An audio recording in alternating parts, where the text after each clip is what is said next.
in welcoming Matt Cat.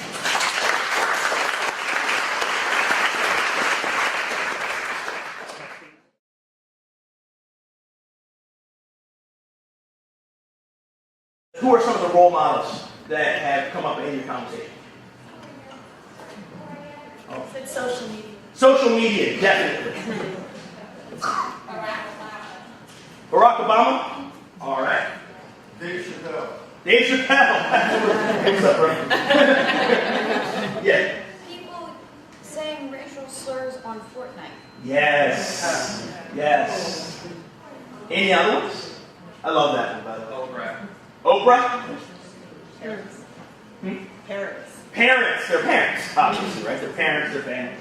Older siblings, classmates. And it makes me wonder, in our locus of control as teachers, where we fit in this. So I want us to think about role models, but I want to think about one particular subset of kids.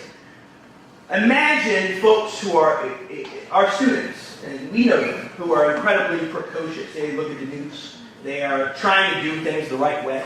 And so they look at the people who are getting paid to have race conversations and figure out, well, this must be how we have them, right? And I'm going to show you an example. And I want you to remember this challenge. I'm going to move off this slide in a second. But what is being modeled for our students here? So I'm going to show you something that I would argue is one of the more powerful, especially for the subset of kids who are trying to learn how to do it the right way, one of the more powerful role models that our students have. And I want you to think about what is being modeled for them. Now let me give you some background. This is from I guess maybe a year ago or so. It's on CNN. And one of their correspondents, Jeffrey Lord, had made a comparison in one of their panels of President Trump with Martin Luther King. Do we remember this? If you haven't, that happened. And what you're going to see is the conversation about that, a clip of it. Okay? And remember this prompt. What's being modeled for students who are looking at this, seeing people who are being paid, and saying, okay, well, this is how you do it. Okay? You have 3 people you work with. Right? You work with Bakar, you work with me, you work with Simone. 3 people of color. And Selena said. No. Let me get the point out. Let me get the point out. We are telling you that comparison was insulting, and you're ignoring it. Don't you think you should take that into consideration, whether or not you're trying to make a point or not, even if it's to the point that if I offended you, I'm sorry. Don, when I lived as a teenager in the South and my dad lost his job standing up for a black waitress. You're not answering my question now. You're not answering my question in the moment. Don't take me back to some before the war crap. I want to hear what you're saying to the coworkers you work with now, Jeffrey. Answer the question now. I don't want to hear about stuff from 50 damn years ago. I want to hear now to the coworkers, to the people of color you work with on this network every single day who are offended by your remark. You're not listening to us. Like Will Connor, Don. Come on. This isn't right. This is not moral. We don't judge people by color in this country. That is racist. It's wrong. Jeffrey, let me tell you something. Crazy if you think we don't judge people by color in this country. Every single day I walk out of my house, I am a black woman, Jeffrey. I don't have the luxury of saying I don't see color.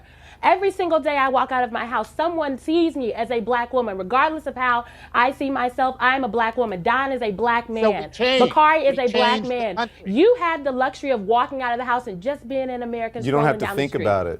You do not have to think about it. And that, my friend, is a position of privilege. Awesome. So those are pros. Like everyone there is getting a paycheck of some sort. For their ideas and apparently for their discussion style and what they're showing the audience, which includes our students, right? And the people who influence our students. So, right back into your tables for 2 minutes or so. I want you to think, hopefully you're listening very carefully. The audio wasn't super loud. There's a lot of stuff said under like Don London speaking, that I hope at least some of us caught. If you could please turn back to your tables and just say one thing that a student would learn in this, through watching this conversation. Go ahead and do that. let's hear some. Let's hear some of the things that our precocious students who are watching the news to see the pros, and the people who influence our students who are not watching the news. What are they learning from watching exchanges like this? Which, by the way, if you consume this media, you know this is not unique. This is not some unicorn conversation. This is pretty much how evenings go. What are they learning? How to talk over each other. That's a big one, right? What else? Yes? People ask questions and then they don't answer the questions that are asked. Ah! All the time avoid them. Very good. What else? Not enough listening. Oh, please remember that.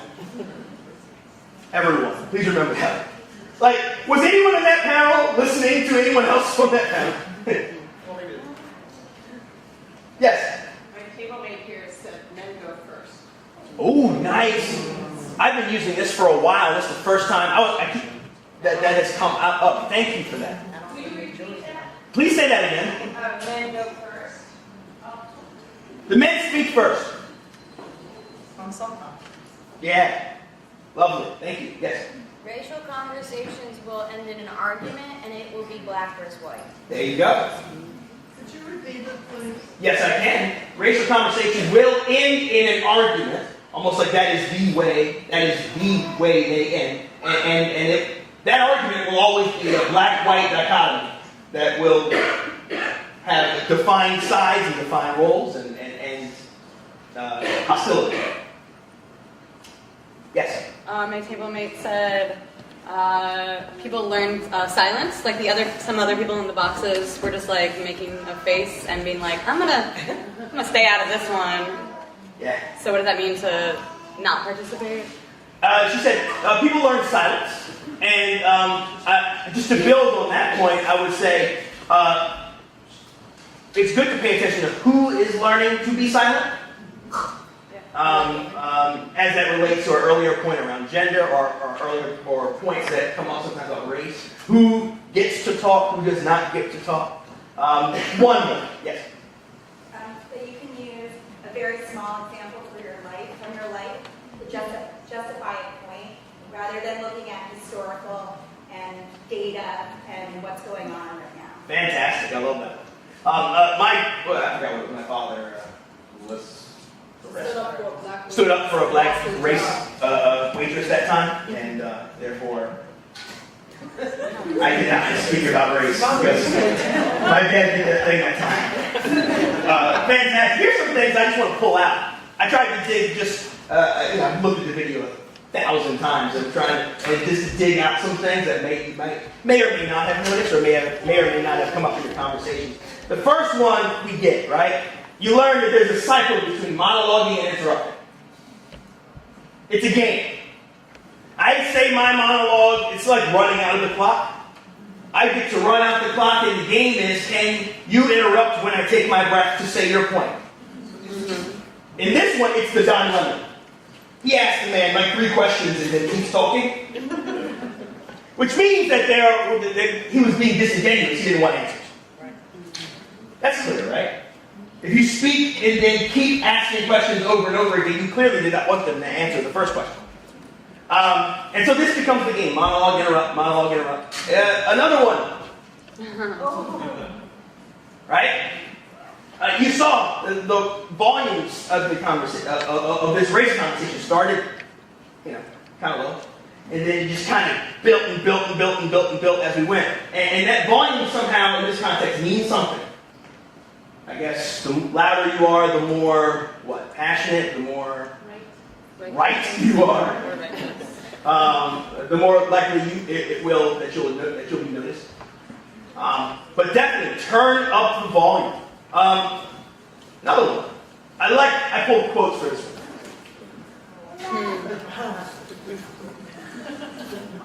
Coarseness equals authenticity. Went and pulled some quotes, being someone who teaches kids English. Don't take me back to some before the war crap. Then I love this second quote. I love it. Hopefully you caught it. Don Lemon starts speaking. This is in his monologue where he's like asking a bunch of questions and doesn't want any answers. I don't want to hear about stuff from 50 darn. And you can almost see him stop and say, it's not enough feeling in this line. Hopefully you heard that. From 50 darn damn years ago. Because apparently if you curse, you're more authentic. Kids learn that. And so we see it in our classrooms maybe. So I'm more authentic the more profane I am.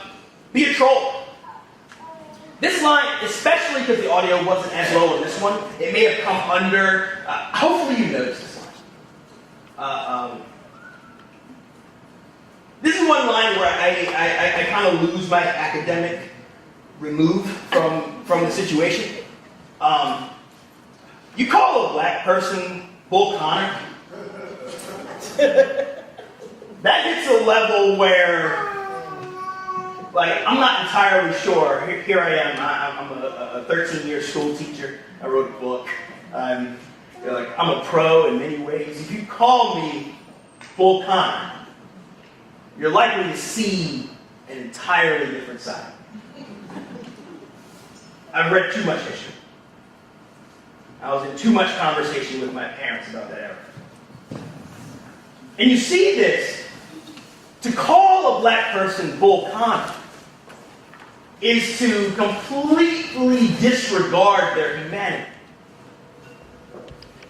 And so students see this and behavior like this, and they say, well, this is an effective conversation technique. Because remember, he's a pro. CNN pays him. All of them are pros. So apparently this is how you do it. Be a troll. I think there's one more. Students learn to speak only in absolutes. Left, right, center. Everybody. They're absolutes. There are no people of color, Don. They're only Americans. Did you hear that one? We don't judge people of color in this country. That's racist. It's wrong. Only in absolutes. Plus, minus, black, white. And the kids learn to speak in those things. And so, there's one more. How could I forget this one?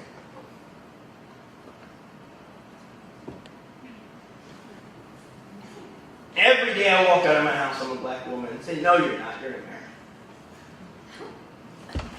Everything you feel has no currency. All that you experience in an experience that I can't see and deal with has no currency. I'm going to define who you are for you. Students learn that.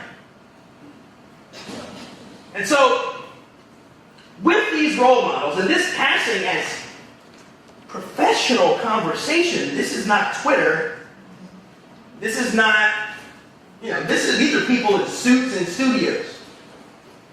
With that being the case, it made me think of this. Do you remember this? Oh, here it is. I am not a role model. I'm not paid to be a role model. I am paid to wreak havoc on the basketball court. Parents should be role models. Just because I dunk a basketball doesn't mean I should raise your kids. I remember that from when I was a kid. Charles Barkley got into something, I forgot. He had a hack in his video stuff. And I don't remember what particular issue sparked that. But he came out with this idea, and Nike, as you can see, with the Kaepernick stuff, they know how to find a moment and turn a dime in that moment. They know how to do it. They're very good at it. And so this I'm not a role model thing really took off and made me think harder about the people who are our students' role models. And then I just happened to read something on Philly.com about a year ago. And I want you to check this out.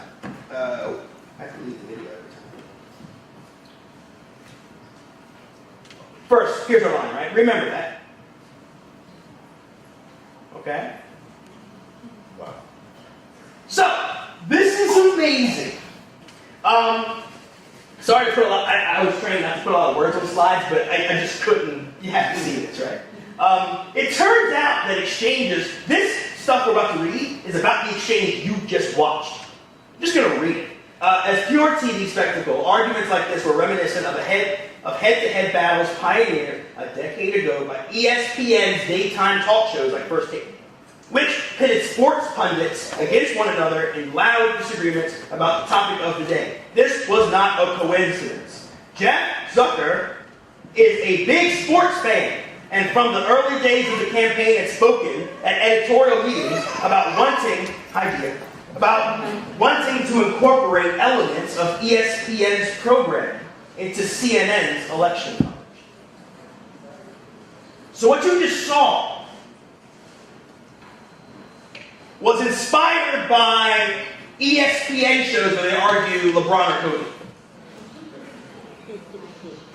More, Zucker uses the same strategy ESPN used to make pundits such as former Inquirer columnists Stephen A. Smith and Skip Bayless household names. Smith, from the sports shows, is encouraged to offer up sometimes bizarre sports takes that lend themselves to be debated with co-host Max Kellerman. Then other ESPN hosts can pick up Smith's comments and argue their merits on their own shows. So what happens was, Jeffrey Lord, earlier in the day, made that comment, which provided content for every other show that happened that day. It's all a game. And providing click-worthy content for YouTube. And then finally, I just love this one. The idea that politics, and by extension our conversations about race, is sport, is undeniable, and we understand that and approach it that way. That's its quote. It's sport. Like calling people Bull Connor, sport. Zucker said of the network's approach during the early days of the presidential campaign, even going so far as to build the types of pregame sets that were made popular on ESPN by shows like College Game Day. You see a video there, right? A picture of they actually build the same sets that they use for sports, for politics, for conversation. So what it means is that these role models that our students have to have race conversations are deliberately gaming our students and teaching them the wrong way to do it. It's fraudulent. The whole of it. Left, right, and center. It's fraudulent. Now, this idea of a fraudulent race conversation really puts us in a bind as educators. Because many of us would definitely go to the world for inspiration into how to have these conversations, and people with degrees and people who have studied these kind of things. That's the kind of research that we would be doing as practitioners. And to find out that it's fraudulent puts us in a bind. Which made me think a little bit about Fredrick Douglass. I'm going to give a really, really brief summary of why it makes me think of Fredrick Douglass. Fredrick Douglass was asked to speak at a 4th of July event. And it shows up often on people's social media feed on the 4th of July. They'll say, "What to the American slave is the 4th of July." That part, it gets quoted. That to me is lovely, but I think there's a considerably more interesting part of that speech. And that's what inspired the book title.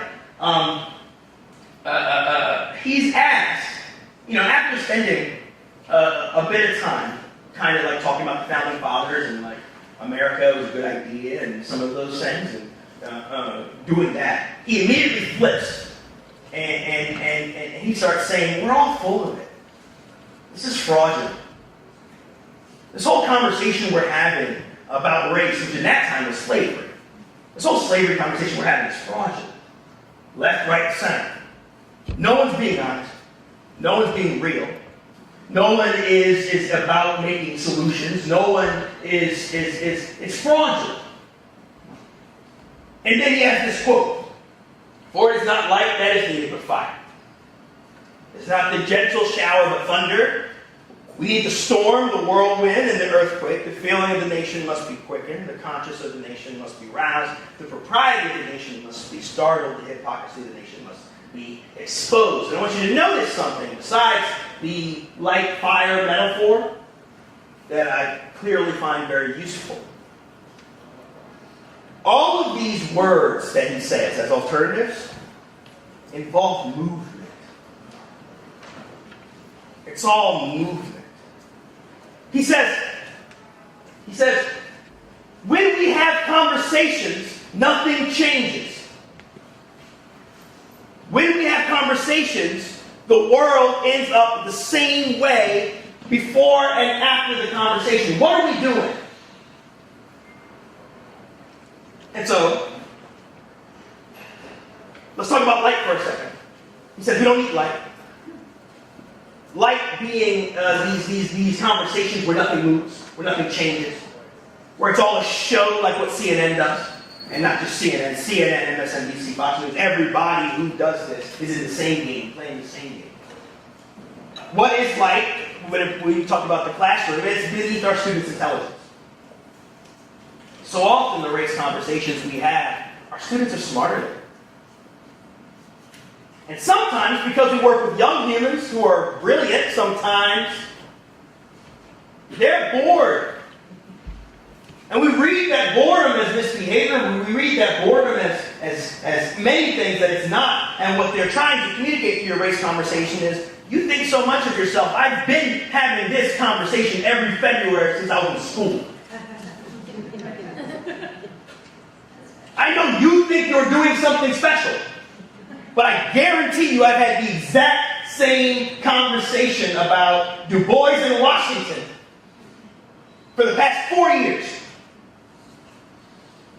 If one more person talks to me about, insert the thing. I call it February soup. February soup. It's like where you put all the brown people together and mix it up, and kids leave and they think that like Fredrick Douglass rode the bus with Rosa Parks, and then Martin Luther King said that you should all not take seats, and then the slaves got free. Like, that's how. It's that stuff, but it's real though. If you talk to kids, that's very real. It's like, black people. I don't know what Du Bois did or there's some name, but I know he did a black thing in racism times. How many of us have heard that one? Back in racism times, you were asking lots of fun. Back in racism times, back before, when people were racist. It's beneath our students' intelligence, and they see that, and they recognize it, and they check out. Another reason, has problems is, and this one's actually really important, it teaches them to celebrate meaningless victories. Like, for example, you're being a troll and someone cries, you're like, I won. You get a chance to have a conversation with someone who has conservative ideas about race, and you make them angry, and you're like, I won! Makes everyone unfollow someone on social media, like, I won! I changed the world. And as we know, because we're smart enough, we know that that's exactly what bad guys want us to do. They want our students to think they've gotten somewhere when they haven't gotten anywhere. You want them to feel important when they have not done anything important. You want that as a bad guy. You don't want them actually questioning the things that are messed up about the world. You want them celebrating the victory over their classmate with whom they agree with on 98% of the things, and they have a small difference on one thing. You want them fighting until they run out of energy and they think that somebody won. And light teaches students to do that. So I want to offer an alternative. And this being a research conference, I want us to at least think about research that offers an alternative. And to have this challenge in our brains, because I won't get all the way through, but just to have this challenge in our brains that a race conversation by itself is not transformative. Just because you are having a race conversation doesn't make it a transformative race conversation. We need to take our standards from here to here. as far as how we speak about race and how we model for our students, because the world does not offer the best role models for our students. And while I don't want teachers thinking too much of themselves, we do have a role in this to present a counter-narrative about how to get this done. So let's talk about fire for a second. Then we'll have some also time for anyone who wants to exchange and some dialogue at the tables about these things. First, it inspires movement, right? Here's the first thing, right? In a conversation that has fire in it, the students are listening to each other. That was the first thing or the second thing that was shared about the other one, and no one's listening. This is my classroom. These images are from my room. This is one of the structures we set up, the small groups I call pods. And they're having a conversation. It looks like Kindred is on their table, so that's what they're reading at the time. And so, a few things I want you to notice about this image. Now, in the book, I propose ways to build listening culture. I don't have enough time to get deeply into specific ways, but it's there for you. But I just want you to use your eyes on this one and notice the students are looking at each other. I want you to notice Serenity, the girl in the pink hair, is speaking, and everyone else is looking at her. And I think Morgan, the girl with the hoodie, is starting to speak. I think they might be just finished, but there's eye contact. No one's at a phone. No one's doing those kind of things, right? So notice a classroom that values listening. I ask often about how we set up environments for good race conversations, meaningful ones. Almost invariably, the first thing that comes out of people's mouth is, we need a safe space. And you ask them, how do you do it? And they say, well, I like to establish a safe space. And I say, good, how do you do it? And they go, well, I say this is a safe space, everyone. And it's like, voila, abracadabra. It is now safe. You can now unpack your deepest hurt. You can talk about how gentrification ruined your family. You can talk about how that interaction you had with the police officer. You can talk about your story as a refugee. It's safe. I said so. We laugh because we know, upon thinking about it, it's not that simple. You have to build a safe space. You can't just declare it. And so what I hear from people most is that listening plays a massive role in that. When do you feel safest? People say, when I'm listened to. When I really feel listened to. And so, but I want to notice something. It's more than just the eye contact stuff, because many of us have rules like that in our room, right? One person at a time, those kind of things. Those are basic day one rules. Getting into the weeds on this. But what I want you to see, I've circled here in the back. Hopefully you can see it. Horace is speaking. The kid, he has his hand up, he's speaking. If you'll notice, the young lady to his right, well, to his right, your left, is writing down while he's speaking. And so is Simone on the other side.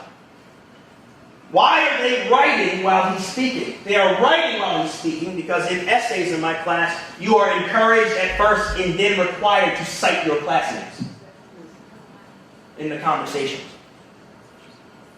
So students are targets of inquiry.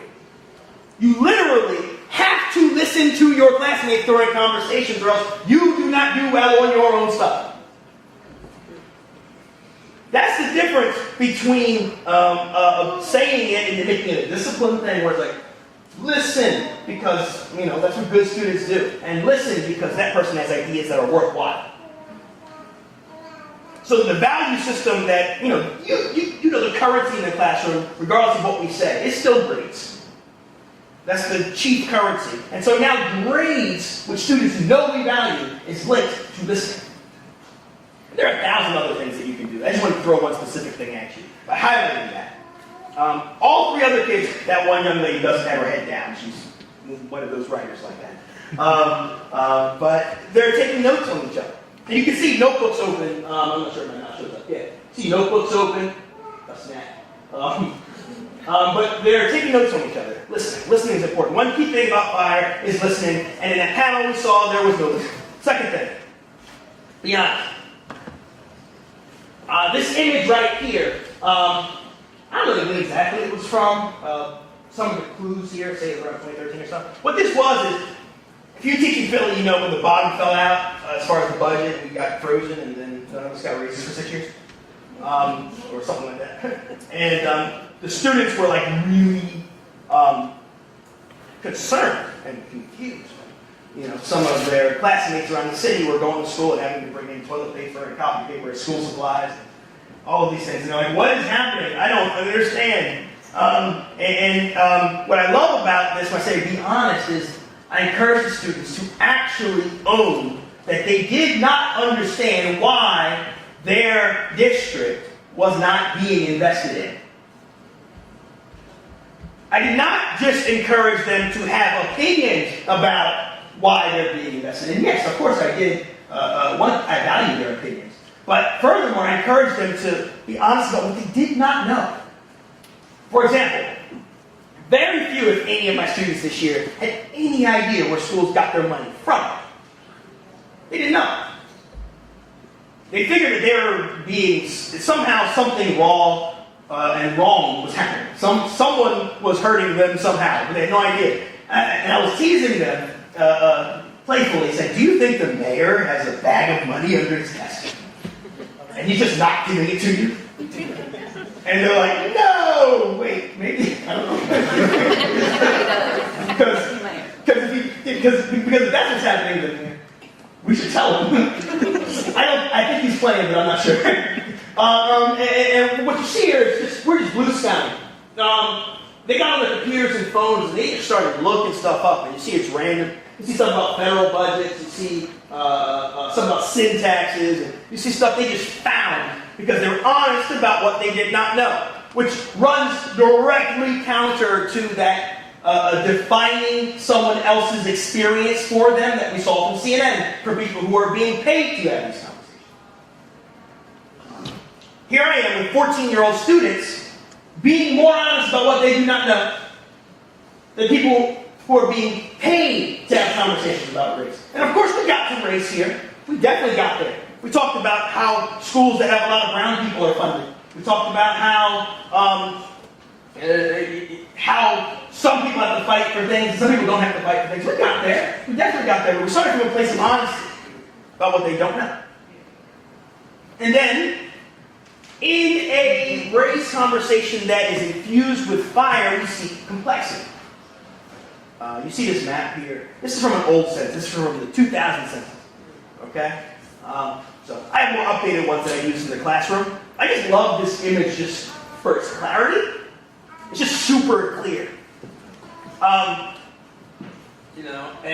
I teach kids how to read, maps and all those things. And then once they get there, they realize the concentrations. And they say, well, where do black people live? Where do white people live? And as educators, one of the first things that students say when they look at this map is, it's like a puzzle. You could literally put one map over the other map, and it would all be brown, or most of it. So clearly, in Philly, where, especially in 2000, some of these things have shifted since then. There's like a whole lot of shifting that has happened. But the concentrations haven't shifted that much. It's just things have slid. But they say, apparently, where black people live, white people don't live. Where white people live, black people don't live. Very basic, right? And so I asked them, well, why? Why? Let's research it. And some of the first answers you get, and you can imagine as educators, well, people kind of like being around their own cultures, their own races. And I'm like, cool, that makes sense. There are parts of that are absolutely correct. You live with people, because there's other ones, there's like Asian, and there's like Latino, and you see pockets, and I say, yes, it does help to have neighbors who have the same cultural story and those kind of things. But then I could stop there. That's a perfectly worthwhile conversation about the value of about different cultural norms and all those things. I could definitely stop there. We'd have a pretty good conversation.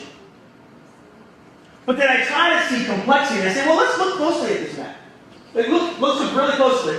And they don't really know directions too well. So I look at it and I say, well, this is north, and this is west, and this is... And they kind of have to be oriented. And I say, well, where are the places on this map that are generally thought of as good? By whatever standard greater society uses.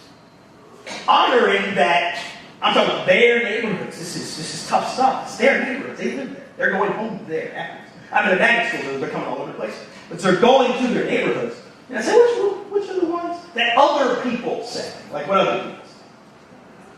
And they invariably, because it's the truth, say, well, the quote-unquote good neighborhoods are where the white people live. I said, well, which ones do what do we say about these places that are bad? I said, well, they're dirty, they have bad schools, they have bad, things. And I said, well, that correlates with where the brown people live. So, let's go back to this thesis about they opted into this. You think that's true? I think it's more complex than that. Or is that just a part of the truth? Is it the whole truth or a part of it? Which leads to a beautiful series of conversations about all of the things that this would. Gentrification and redlining and all of the things that this conversation would lead to because we purposely seek complexity. And the last thing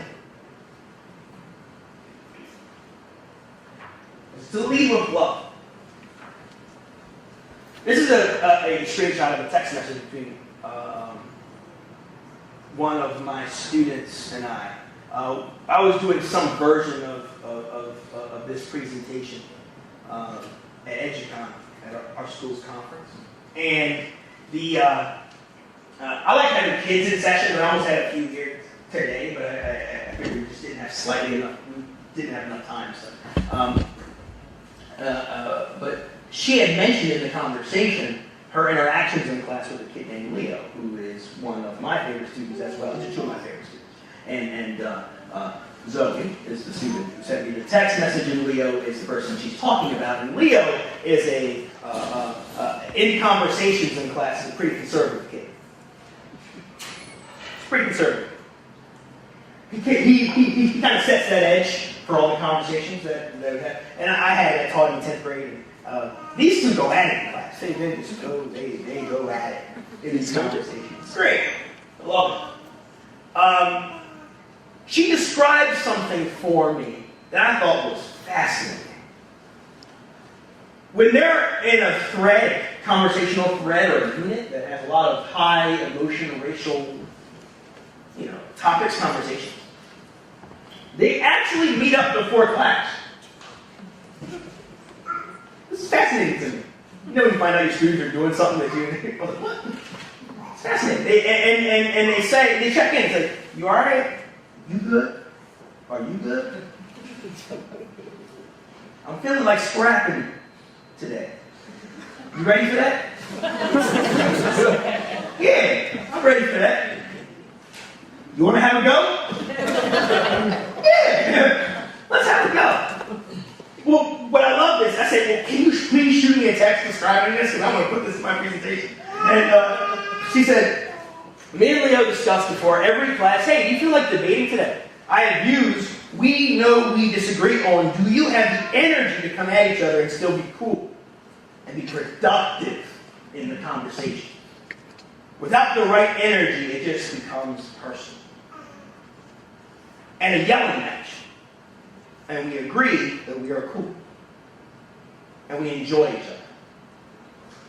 And then I cut off the next bubble because she started talking about something else. You know how the kids are. But in English and history, it says, she said something to the effect of, but in English and history, the topics come up that we disagree on, and we just want to be, we want to keep everything meaningful. And I looked at this interaction between 15-year-olds. And I was like, they're so much better than us. Oh my goodness. Where I can disagree with you vehemently. I can really want to have a go at you, while also acknowledging your humanity, while also acknowledging you as a thinking human. It's possible. And I was inspired by that. And I'm thinking, what on earth did I do, or my colleagues do, or their parents do, or what did we do to get it to the place where they can see the human behind ideas and interact with the human behind ideas, and be informed by the human behind ideas, and be willing to research and figure out the human behind the ideas. And then, while also never being afraid of a fight. So I asked, I said, well, have I had anything to do with this awesomeness? I just want to claim any of it. Well, you have to speak to each other. You have to listen to each other. And the more you listen to each other, well, great, I had something to do with it at all. And then they describe what my college are doing. They describe their parents. And I'm like, well, this has got to be a part of my research. I got to find a way to build this. How can I get there? Because things can move when we are acknowledging each other's humanity. That movement that Douglass was speaking about, they might not have asked him to speak with the prompts that they gave him, knowing that he had to steal his own freedom. They might not, if they were acknowledging his humanity, have asked him to speak on the glory of America. They were abolitionists, and they were not honoring his humanity. They were not leading him. So, hopefully this was, at least in some way, thought-provoking for you. Something to get you thinking about. I just want to, and both through the book and through any presentations I do, spark thinking. In the book I share things that my research, my own personal research, has turned up. But I do not present panaceas. I do not speak in absolutes very often, like you just saw at CNN. I say, this has worked for me. This is how I have found meaning in my classroom. Steal from me, please. Because I have stolen from others. This is how it works. This has worked for me. And I try to write something that you can look at it and say, well, okay, this is how I would do this for my students. This is my version of this. All of us trying together to get to a place where we can have race conversations that are infused with meaning. Here's my information. Definitely reach out to me. Thank you for having me, and have a really good time this morning, and really learn from each other, push each other's thinking, and let's get better. Let's all get better. All right. Thank you.